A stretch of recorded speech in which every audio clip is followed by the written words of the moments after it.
سيدنا محمد رسول الله وعلى آله وأصحابه وحزب الله أما بعد فأعوذ بالله من الشيطان الرجيم بسم الله الرحمن الرحيم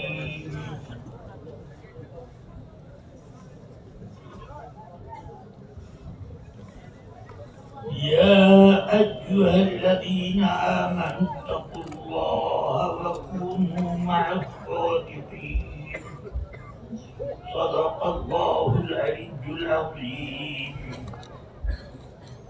ایک بار درود شریف پڑھ لیں.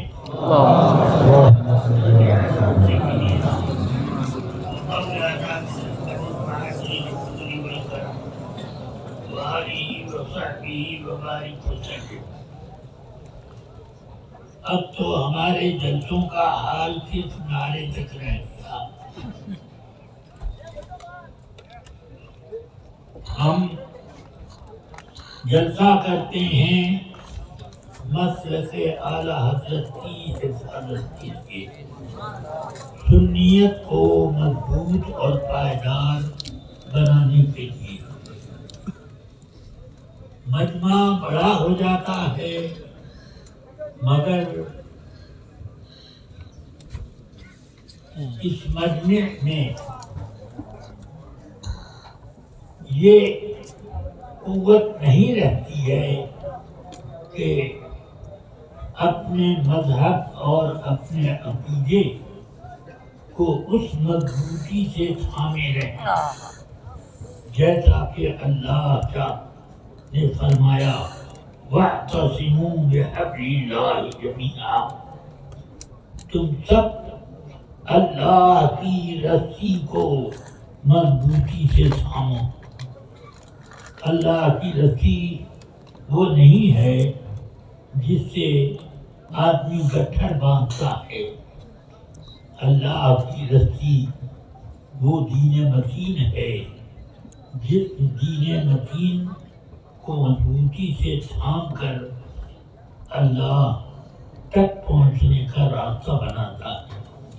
اسی کو قرآن مجید میں کہیں اس طرح فرمایا یا ایھا الذین آمنوا اتقوا اللہ وکونوا مع الصادقین.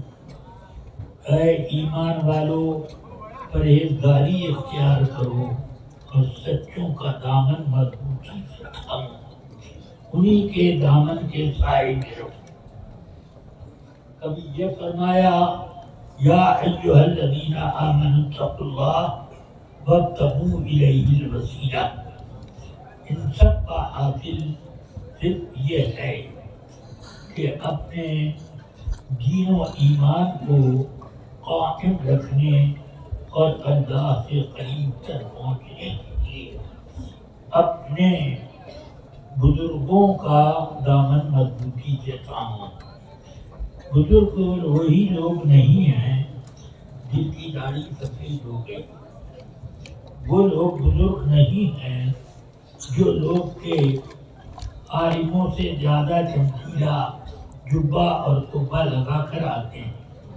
بزرگ وہ ہیں جو اللہ کے دین اور مذہب کی اشاعت کی کا پیکر ہوتے ہیں.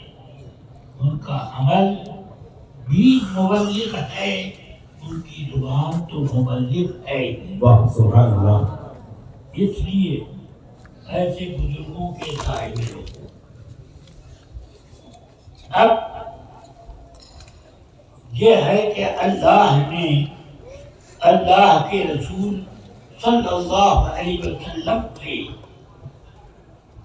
ایک صاحب نے کھڑے ہو کر سوال کیا متی الساعۃ یا رسول اللہ، قیامت کب آئے گی؟ تو فرمایا اذا ضاعت الامانہ وشاءت الخیانہ فانتظر الساعہ. جب امانت اور ذمہ داری برباد ہو جائے تب قیامت آئے گی۔ انسانوں کو جو امانت دی گئی، اِنَّا عَرَضْنَا الْأَمَانَةَ عَلَى السَّمَاوَاتِ وَالْأَرْضِ وَالْجِبَالِ فَأَبَيْنَ أَن يَحْمِلَنَّهَا وَحَمَلَهَا الْإِنسَانُ إِنَّهُ كَانَ ظَلُومًا جَهُولًا۔ اس لیے یہ امانت جو دین کی امانت ہے، وہ امانت جو اللہ کا ایک عطیہ، وہ امانت جس کی حفاظت کرنے کے لیے بہت محنت اور مشقت کرنی پڑتی ہے، وہ ایسی امانت ہے کہ اس امانت کے ڈاکو اور چور گراکٹ بہت تھے۔ سمجھ میں آئی بات؟ جیسا مال ہوگا اتنی ہی زیادہ چوروں کی نظر پڑتی ہے۔ ڈاکو اسی پر حملہ کرتے ہیں جو پکڑ فٹ پاتھ پر بھیک مانگتا ہے، کیا اسی پر ڈاکوؤں کا حملہ ہوتا ہے؟ ڈاکو اس پر حملہ کرتا ہے جن کے پاس قیمتی مال، اور جو پکڑ ہے اس کو تو بڑے اطمینان کے ساتھ پر فٹ پاتھ پر رہتا ہے، نیند آتی ہے تو وہیں سو جاتا ہے۔ مگر جس کے پاس قیمتی مال ہو تو وہ اس کے لیے طرح طرح کی حفاظت کرتا ہے۔ ہمارے پاس جو سب سے قیمتی مال ہے وہ اللہ کی دین و ایمان کی دی ہوئی امانت ہے۔ امانت یعنی ایمان۔ ایمان سلامت ہوگا تو دنیا میں بھی کامیاب اور آخرت میں تو کامیابی ہی کامیابی ہے۔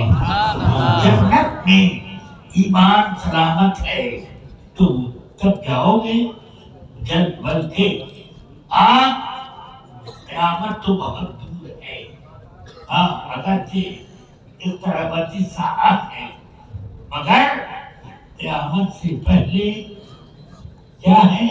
قبر ہے۔ رسول پاک صلی اللہ علیہ وسلم فرماتے ہیں القبر اول منزل الآخرہ، آخرت کی سب سے پہلی منزل قبر ہے۔ سمجھ رہے آپ؟ قبر میں کس کو نہیں جانا؟ قبر کا مطلب یہ نہ سمجھیے گا کہ مٹی میں داب دیے گئے قبر۔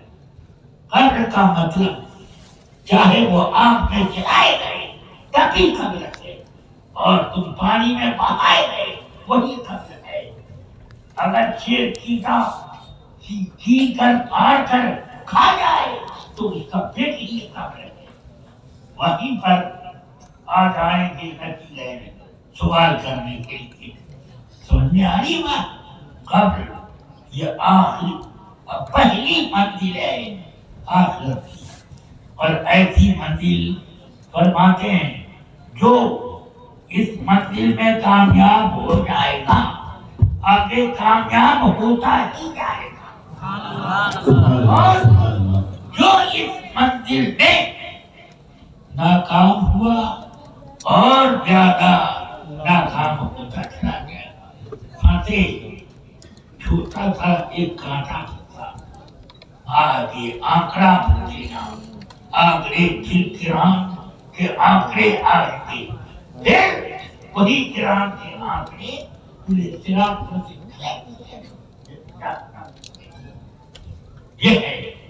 تو اس لیے اپنے آپ کو اللہ کے قہر اور عذاب سے بچانے کی کوشش اور مضبوطی سے مسلک اعلیٰ حضرت جو در حقیقت مذہب اہل سنت ہے، در حقیقت وہی صحابہ کا راستہ ہے، وہی وہ راستہ ہے جس پر چلنے کی میرے آقا نے تاکید فرمائی اور اسی کی وصیت فرماتے ہیں۔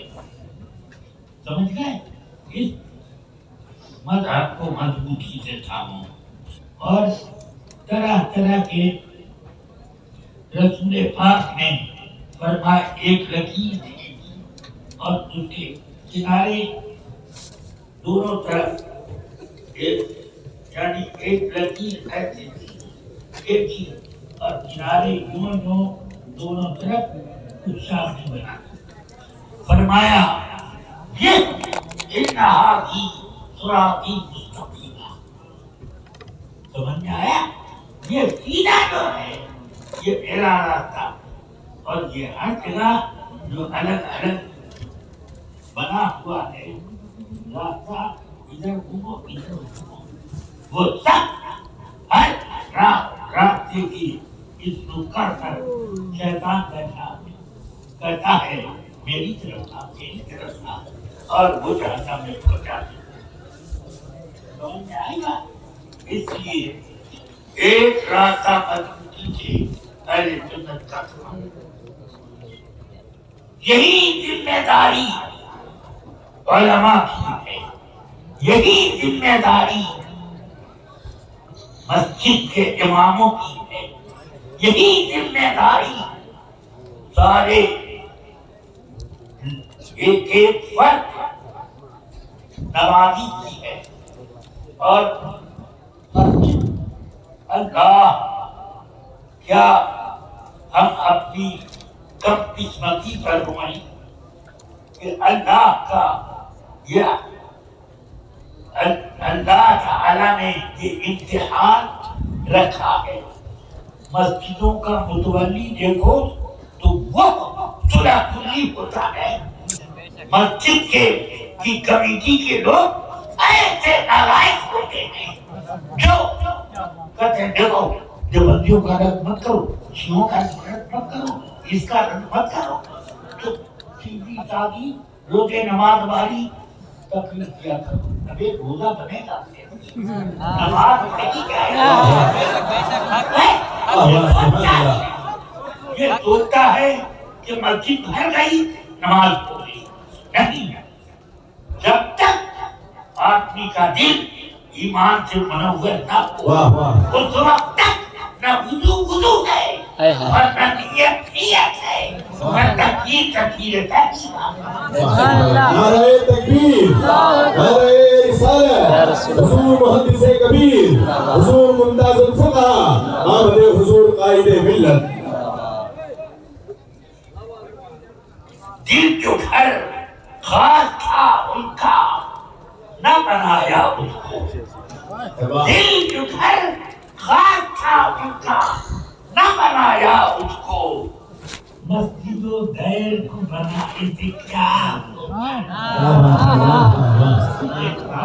اور یہ ایمان سے بنتا. سمجھ میں آئی بات؟ اس لیے اس پر مجھے تو بڑا افسوس ہوتا ہے کہ مسجدوں کے متولی حضرات اپنے ایمان کو کیوں نہیں دیکھتے اور اپنے مذہب کی تائید کو کیوں نہیں سمجھتے. وہ اماموں کو اس لیے نکال دیتے ہیں کہ امام بد مذہبوں کا رد کرتا ہے اور اپنے مصلیوں کو سیدھی راہ بتاتا ہے اور جنت کی راہ پر چلانے کی کوشش کرتا ہے. اور جو جنت کی راستے کے دائیں بائیں جو جہنم کے راستے بنے ہیں ان راستوں سے بچنے کی تاکید کرتا ہے. تو اس کو کہتے ہیں جیسا کیوں کرتے یہ حدیث میں میرے آقا نے یہی فرمایا تھا. مسجد اپنے صحابہ کی مجلس میں بخاری شریف کتاب العلم باب من سئل علما وهو مستقل بحديثه فأتم الحديث ثم أجاب السائل. یہ ایک باب قائم کیا امام بخاری نے کہ جب محدث اپنی حدیث بیان کر رہا بیچ میں کوئی آدمی کھڑے ہو کر سوال کرے تو جواب نہ دے بلکہ اپنی بات پوری کر لے، پھر اس کے بعد اس کا جواب دے۔ یہ باب قائم کیا، حدیث یہ نقل کی۔ فرماتے ہیں کہ رسول اکرم صلی اللہ علیہ وسلم اپنی حدیث میں مصروف تھے۔ ایک اعرابی آئے، پوچھتے متى یا رسول اللہ، قیامت کب آئے گی؟ جواب نہ دیا، اپنی بات میں مصروف رہے۔ تو بعض لوگوں نے سوچا کہ رسول پاک نے بات سنی ہی نہیں۔ بعض لوگوں نے دل میں یہ کہا نہیں سن لی مگر سوال ناپسند کیا، اسی لیے جواب نہ دیا۔ جب خاموش ہوئے رسول پاک، وہ جب پوری کر چکے اپنی حدیث تک فرمایا اینا قراء السائل عن الساعة، قیامت کے بارے میں سوال کرنے والے کدھر گئے؟ تو وہ کہتے ہیں ہاں انا یا رسول اللہ، میں یہاں حاضر۔ فرمایا اذا وجعت الامانہ فانتظر الساعة، جب امانت اور ذمہ داریاں برباد ہونے لگے تب قیامت کا انتظار کر۔ تو نے پوچھا،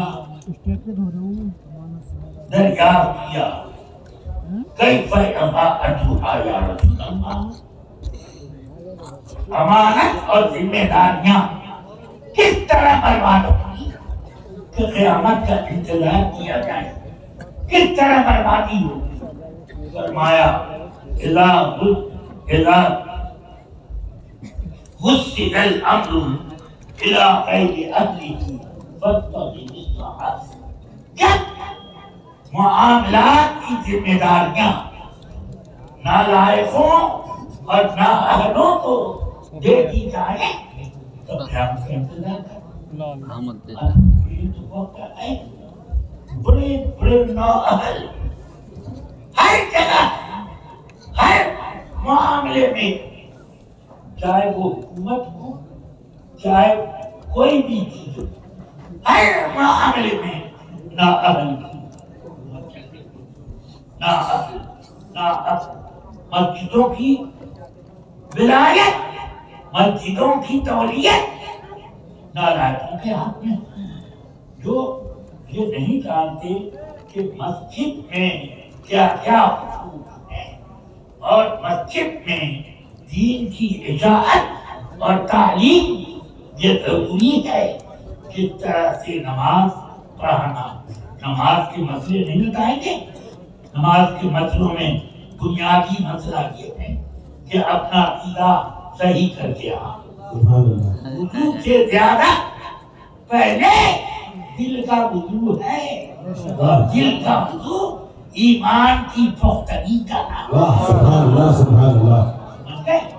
ہاں وہ تو وضو ہوا نہیں، اب یہ وضو کرتے چلے آئے، تو اس وضو سے نماز نہیں ہوگی، یہ دل کا وضو ہونا چاہیے۔ ہاں مضبوطی سے قائم رہے۔ اب اماموں کو اس لیے اگر کوئی چھیڑتا ہے کہ تم کیوں بدنظموں کا یوز کرتے ہو، کیوں فلانے مولوی صاحب، فلانے پیر صاحب اور فلانے غلط رو صاحب، ان کو آپ نے کیوں چھیڑا؟ چلیے آپ یہاں سے بڑھیا مجھ سے بات چل دیجیے۔ یہ نااہلی، یہ نااہل لوگوں کا معاملہ ہے کہ جب نااہل کو معاملہ درست کر دیا جائے تو امانت برباد ہو جائے۔ تو مسجد کی امانت اگر تمہارے سپرد کی گئی ہے تو مسجد میں دین کا چرچا بناؤ، بد مذہبوں سے مسجد کو بچاؤ، مسجد کو غلط روی سے محفوظ کرو۔ الٹے تم مسجد کو برباد کرنے کا راستہ اختیار کرتے ہو۔ اچھے خاصے وہ سنی پر سناتن سنی صحیح العقیدہ امام کو ہٹاؤ اور ایسے گڑبڑ گھوٹالا کو لاؤ جو کہ فلاں صاحب کو مانے فلاں صاحب، آدمی صاحب کو مانے آدمی صاحب کو مانے، فلاں کو مانے، یہ ایسا یہ غلط ہے۔ تم اماموں سے زیادہ دین کا مسئلہ نہیں جانتے، اور تم کو مسجد کی سہولیت دی گئی ہے،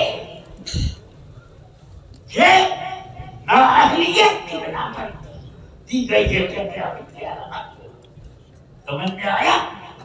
قیامت کی علامت رسول پاک نے بنایا، اس لیے فرمایا کہ راہی کو جب سپرد کی جائے امانت تب انتظار کر۔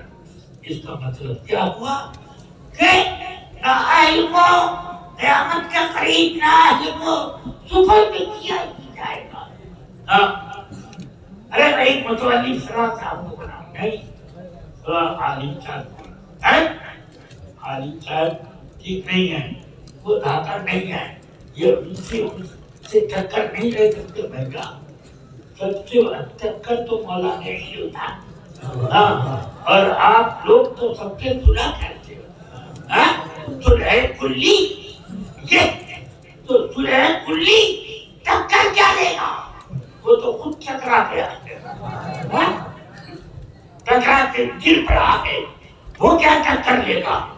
ٹکر بولے گا جو مضبوط عقیدہ رکھتا، جو شاندار علم کا خزانہ رکھتا، وہ ٹکر لے گا، اور اسی ٹکر لینے والے کو تم مسجد سے باہر کر رہے ہو۔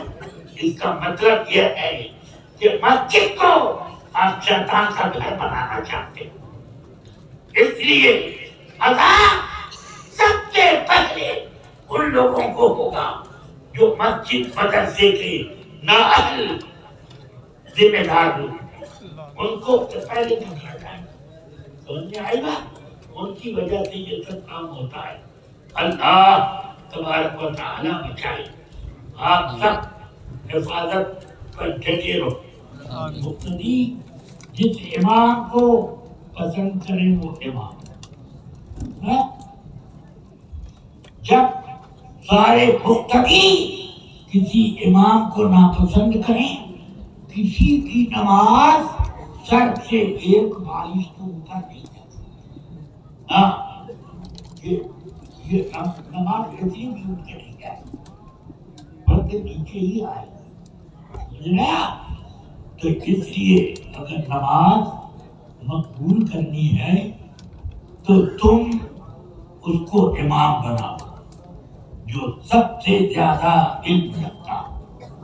علم میں اگر چند لوگ برابر ہو تو تقویٰ جو سب سے زیادہ رکھتا، تقویٰ میں برابر ہو تو جو عمر میں زیادہ بزرگ ہو اس کو رکھو۔ یہ کیوں فرمایا گیا؟ یہ حدیث شریف میں کیوں فرمایا گیا کہ اس کو پہلے رکھو، پھر اس کو، پھر اس کو، پھر اس کو؟ یہ کیوں دیا گیا؟ اور آپ چاہتے ہو جو میری تعریف کرے اور میرا خطبہ پڑھا کرے اس کو ہم گھر مسجد کا امام بنائیں۔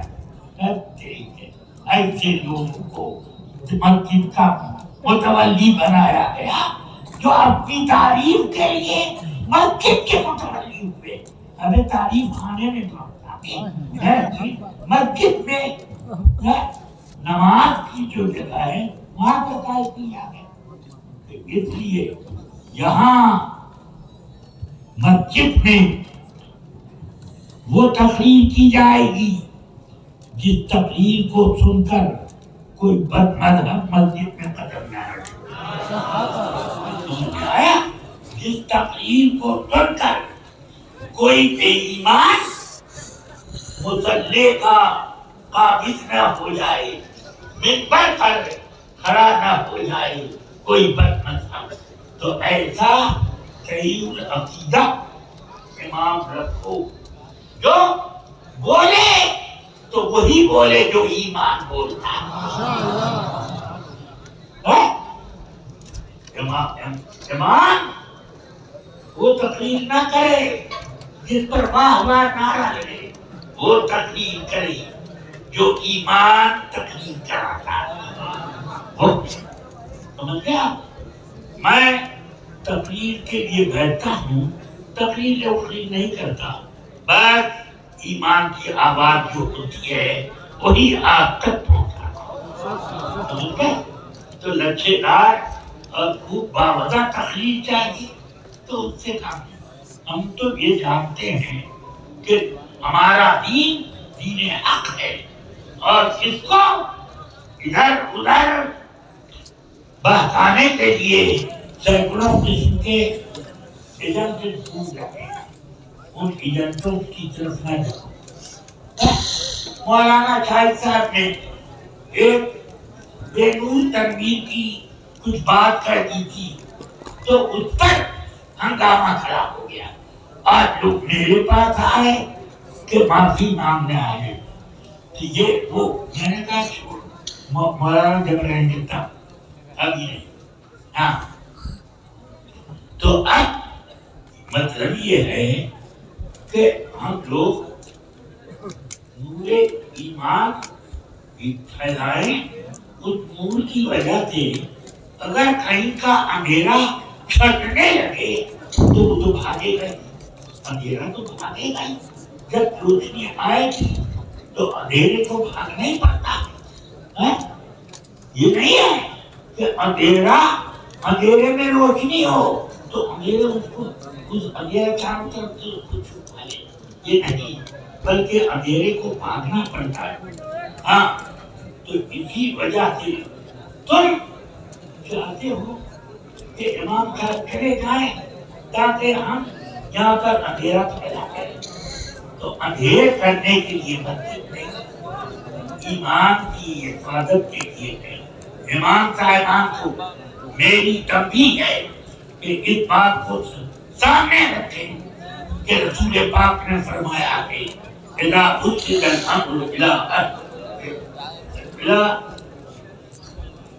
غیر اہلہ فانتظروا الساعة، جب معاملہ نہ اہل کے سپرد کر دو تو قیامت قریب ہے۔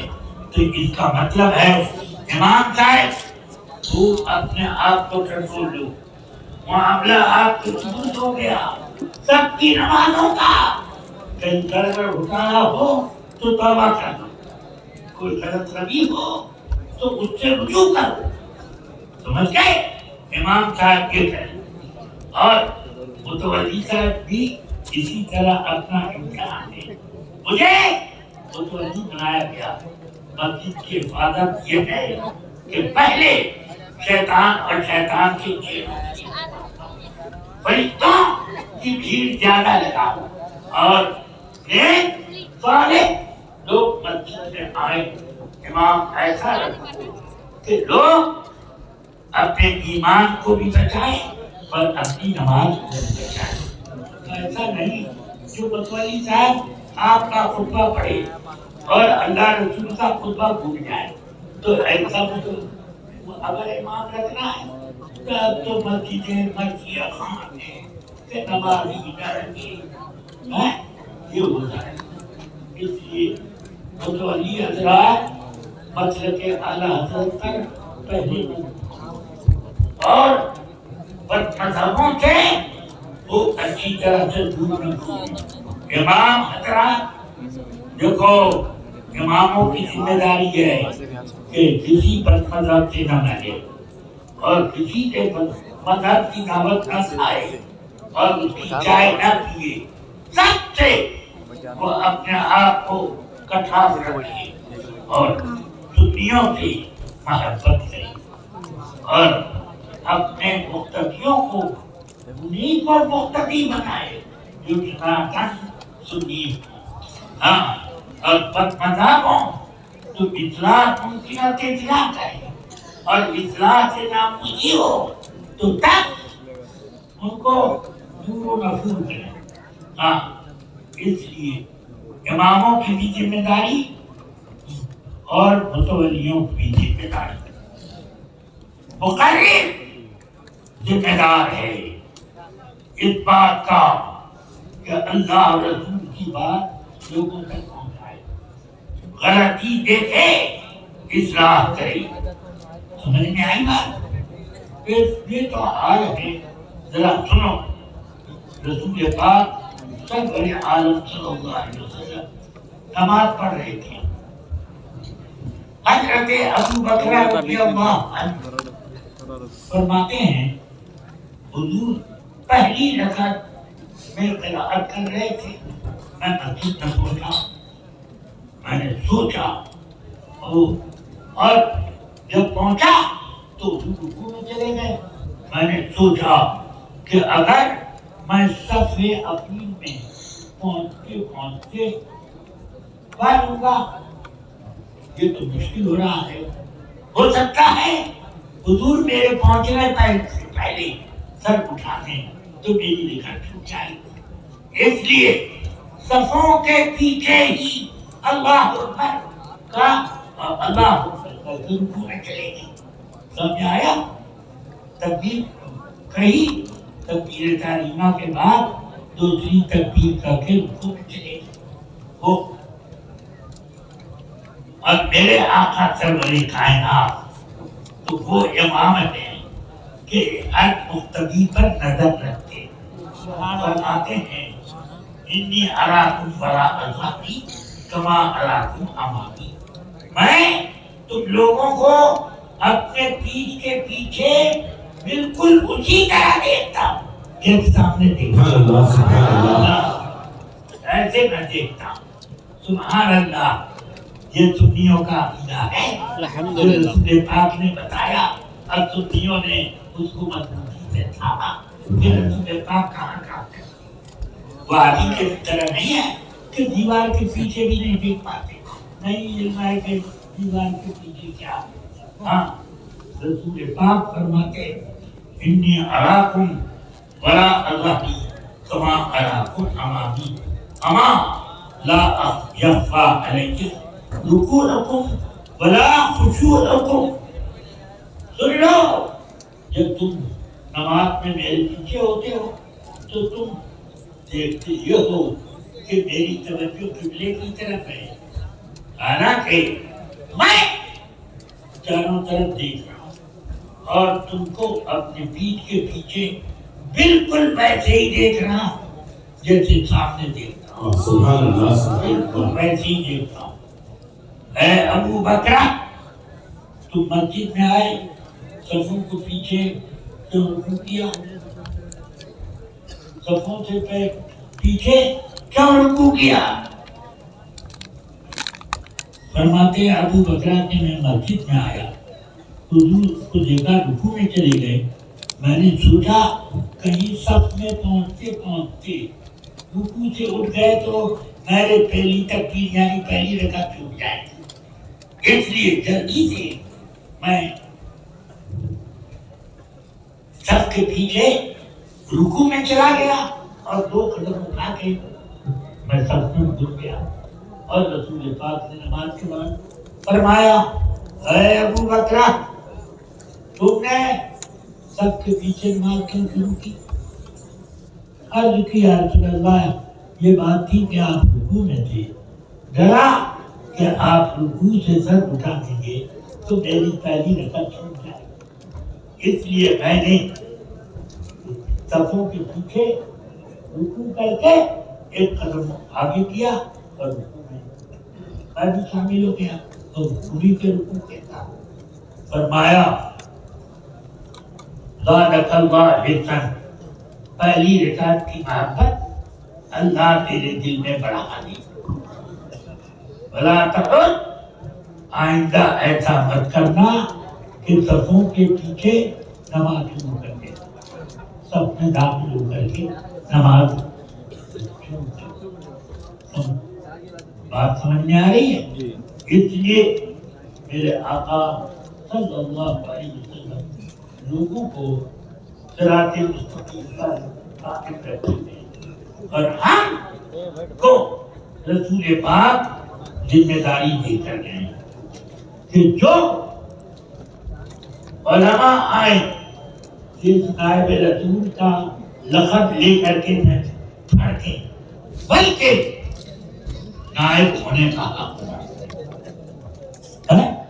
غلطی دیکھیں تو بتائیں، میرے آقا نے تو غلطی دیکھ لی مقتدی کی، نماز پڑھتے ہوئے میں انہوں نے بتا دیا، ہم نہیں دیکھ پاتے مگر مسئلہ تو بتائے تھے اور یہ حدیث سنائے تھے کہ اس طرح سے کیا کرو اور رکوع ایسے، سجدہ ایسے وغیرہ۔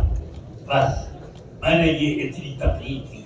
آخر میں میں آپ تک کو تنبیہ اور تاکید کرتا ہوں کہ مسلک اعلیٰ حضرت پر مضبوطی سے قائم رکھیں، اور میں ذمہ داروں کو یہ حکم دیتا ہوں کہ ذمہ داریوں کے شوشے کو سمجھ کر ذمہ داری ادا کیا جائے، اور مسجد کا متولی بنا جائے تو خواہ امام صاحب کو نہ چھیڑیں، اور امام صاحب کو جب مصلی کی نمائندگی دے دی گئی ہے تو وہ بھی اپنے آپ کو ناپیں، اپنا امتحان دیں کہ کس ہم نے کوئی کمی ہو تو جلدی کمی دور کریں اور کمال کو جمع کریں۔ بس سب اپنی جگہ ذمہ دار، کلکم راع وکلکم مسئول عن رعیتہ، رسول پاک کا فرمان، کلکم راع کلکم مسئول عن رعیتہ، سب کے سب تم میں سب کے سب ذمہ دار ہیں اور سب سے ذمہ داری کا حساب کتاب ہوگا۔ بس اتنا سب لوگ یاد رکھیں، اور مجھے بھی دعا میں یاد رکھیں کہ اللہ تعالی مسلک اعلیٰ حضرت کی اشاعت کی مجھے توفیق اور یاد رکھے۔ میں 90 سے آگے بڑھ گیا، اب اتنا بھی میں کہہ تو بہت کام کی چیز ہے۔ اب میں جب 90 سے آگے بڑھ گیا تو اب ہر وقت ملک الموت کو میں دیکھ رہا ہوں، اب بڑے تنگ کر سمجھ میں آیا، اس لیے میں اسی طرح کی باتیں آپ حضرات کو کرنا کہ اسے آپ وصیت سمجھیں۔ اللہ تعالی میری اس وصیت پر عمل کرنے کی آپ کو توفیق دے جو رسول پاک کا فرمان ہے۔